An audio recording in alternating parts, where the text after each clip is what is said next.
Right, good evening friends. I'm so happy to be in front of you to address you and bring out the facts of modern life with reproduction difficulties among men. Human reproduction is a very hot subject.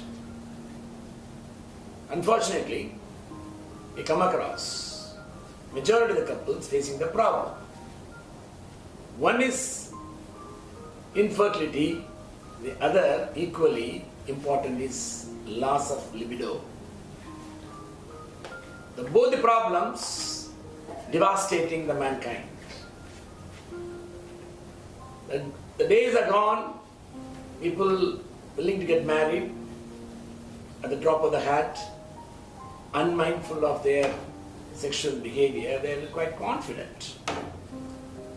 Nowadays I come across people who come to me prior to the marriage and asking for, or rather to clear the doubts whether they are fit enough to get married. This is very, very unfortunate. Maybe the lifestyle, the food habits, or lack of exercise, glued down to the WhatsApp and pen drives and other things, driven them to this very sorry state of affairs. It is really unfortunate. I have seen a couple after getting married, instead of going to the honeymoon, they come to us looking for whether they are able to get a child. Majority of them may come across. They got less libido and their sperm concentration and the quality of the sperm motility are abysmally low. Unfortunately, most of them take junk food, taken to alcohol, smoking and other bad habits. The main thing is lack of exercise and obesity. Both of them taking the heaviest toll in their life and that lead to devastation in their life. They are not able to enjoy life and ultimately it ends in separation. It is really very, very unfortunate. Prior to the treatment, let me explain to you how to avoid. It's very important. The one thing is lifestyle. Second thing is one must do proper exercise. Avoid junk food like so many foods available in so many in the corporate market. Try to avoid that. And one thing, good habits. Not to smoke and not to drink. One thing is they should know how to keep their body fit.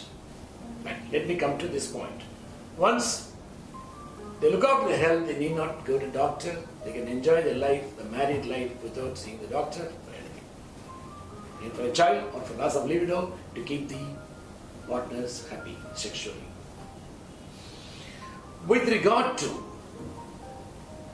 the reproduction, one thing is availability of the sperms, and even if they are available, whether they attain good motility and morphology, and more than that, are they able to perform the sex? There are so many factors that come into play. These factors are very important till they get married. They are not worried about it. Once they get married, all these factors, like tsunami, it's going to strike them below the belt. One, smoking definitely depletes the sperm count and motility. Taking hot water bath and working in a very hot atmosphere, consuming alcohol, all these factors to be avoided. Of course, most important, maybe we don't have any control over that, the mumps. I'm sure most of you must have heard of mumps. Mumps normally affects the children. Unfortunately, mumps not only affects the parotid gland, it also affects testicles. The parents should be aware that the children should be given rest when the mumps attack their children, so that the testis will be saved from the catastrophe. And second, they must have good habit, avoid smoking, alcohol, and not to put on weight. Unfortunately, the fat in the waist, they divert the hormone.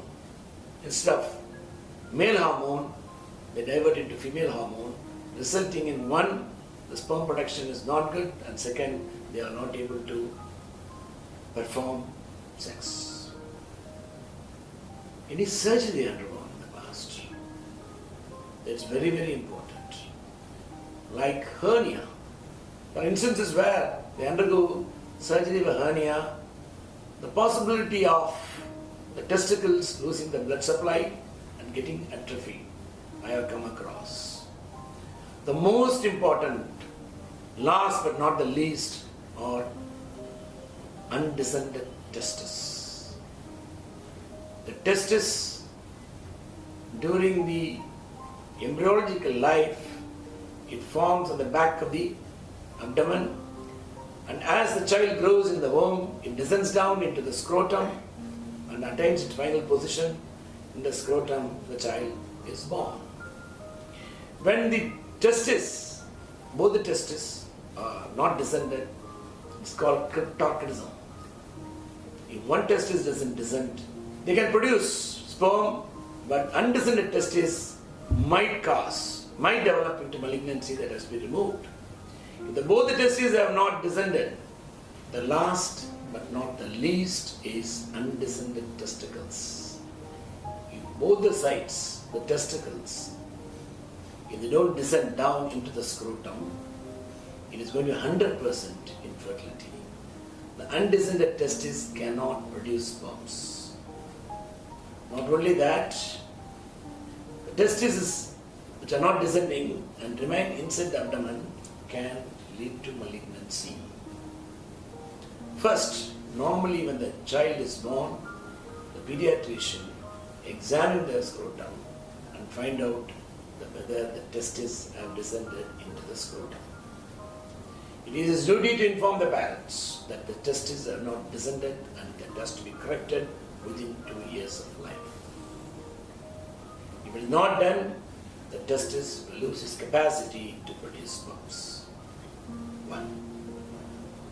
Second, the God has created the pouch, the scrotum, because He wants to keep the testicles at a cooler temperature, 2 degrees less than the abdominal temperature, for proper spermatogenesis, that means production of sperms. If the testis is undescended, one side, we try to bring it down. If not possible, that has to be removed so that the malignancy will not develop in the testis. And second most important thing, we call them varicocele. The varicocele is nothing but the way you have varicocele in the leg, you got the lower limb varicocele. The same kind of situation happen in testicle also.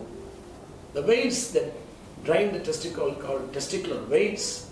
These veins have traveled a long distance to reach the destination for drainage.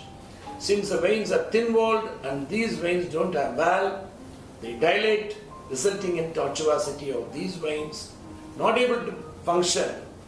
The function of the vein, namely taking the deoxygenated blood and rather dissipating the heat. It is allowed to happen.